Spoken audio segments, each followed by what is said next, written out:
एक छोटे से गांव में रामू नाम का एक मेहनती किसान रहता था। उसका खेत बहुत बड़ा तो नहीं था, लेकिन वो अपनी मेहनत और लगन से उसे हरा भरा बनाए रखता था।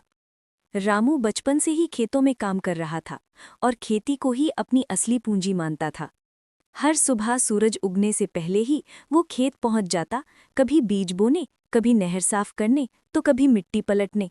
गांव के लोग अक्सर कहते, रामू, तुम्हें आराम भी करना चाहिए।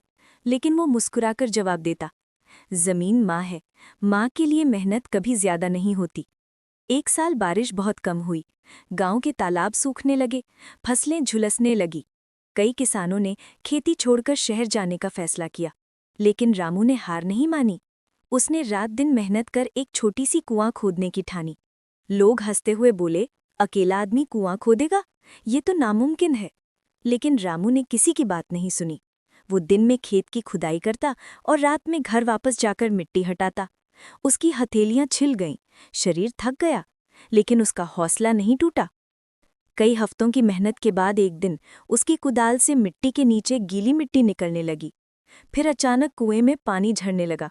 रामू खुशी से उछल पड़ा।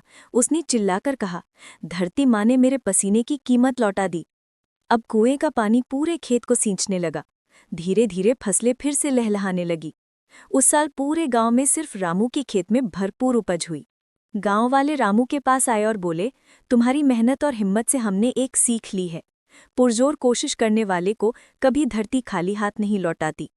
रामू मुस्कुराया और बोला, मिट्टी सोना तभी बनती है जब किसान अपने पसीने से उसे सींचता है। उसकी लगन और दृढ़ता ने पूरे गांव को प्रेरित किया। अगले ही साल सबने मिलकर गांव में कई कुएं और नहरें बनाई और फिर कभी गांव में पानी की कमी नहीं हुई।